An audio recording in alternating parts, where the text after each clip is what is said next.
খুলনার ভৈরব নদীর তীরে জলযানগুলো পণ্য নিয়ে নোঙর করে নদীবন্দরের ঘাটে ঘাটে। মোংলা সমুদ্র বন্দর থেকে লাইটারেস জাহাজে সার, চাল, পাথর সহ বিভিন্ন পণ্য নিয়ে এখানে খালাস করে দেশের বিভিন্ন স্থানে সরবরাহ করেন ব্যবসায়ীরা।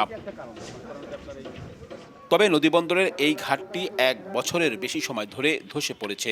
শুধু একটি নয়, বন্দর এলাকার একাধিক ঘাটে কোথাও ধস, কোথাও ভাঙন। ফলে পণ্য নিয়ে জাহাজ ভিড়তে পারছে না এসব এলাকায়। ভাঙনের পাশাপাশি ঘাট জুড়ে নানা অগোছালো আর অব্যবস্থাপনার চিত্র। নদীতে নাব্য সংকট, পর্যাপ্ত জেটি ও ওপেন স্পেস না থাকা, আধুনিক যন্ত্রপাতির অভাব সহ নানা কারণে প্রতিনিয়ত জাহাজ আগমন কমছে দক্ষিণাঞ্চলের গুরুত্বপূর্ণ নদীকেন্দ্রিক বাণিজ্যিক কেন্দ্রে।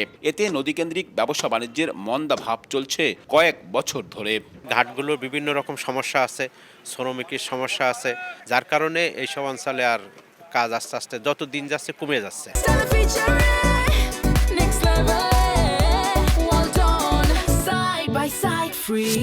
তথ্য অনুযায়ী ২ বছর আগেও বছরে শতাধিক জাহাজ এখানে পণ্য খালাস করলেও চলতি বছরে তা নেমেছে অর্ধেকেরও নিচে। জাহাজ কমায় শ্রমিক সংখ্যাও কমেছে। একসময় ২,০০০-এর বেশি শ্রমিক কাজ করলেও এখন তা নেমে এসেছে মাত্র ৫০০-তে। যাদের কাজ আছে তাদেরও মাসের অর্ধেক সময় কাটে কর্মহীন। কোনো কাজ পাচ্ছি না, আমাদের চোখের সামনে থেকে জাহাজগুলো ওইদিকে চলে যাচ্ছে। বাচ্চা কাচ্চা মানে এদের লেখাপড়া যে স্কুল খরচ বা ইটি দিয়ে আমরা এখন পাচ্ছি না। সংস্কার করার কথা বলছে, কিন্তু সংস্কার হচ্ছে না বিধায় এখানে পাঠিপত্র আসতেছে না। সরকারের মাধ্যমে এটা অনুরোধ, এটা সংস্কার করে দেয় ভাই। বিআইডব্লিউটি এর কর্মকর্তাদের নিয়ে আমরা মিটিং করেছি, কিন্তু কোনো কিছুতেই কোনো ফল পাচ্ছি না।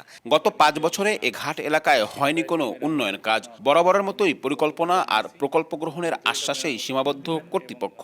ঘাটগুলোর যে সমস্যা আছে, এই সমস্যা বিশেষ করে শিট পাইলিং যে অংশে ভাঙা, সেই শিট পাইলিং মেরামতের জন্য আমরা ঊর্ধ্বতন কর্তৃপক্ষকে জানিয়েছি, খুব দ্রুত এটা মেরামত করে দিবেন। ১৯৬০ সালে ভৈরব নদীর তীরে গড়ে ওঠা এই বন্দরটি ১৪৩ একর জায়গা বিস্তৃত।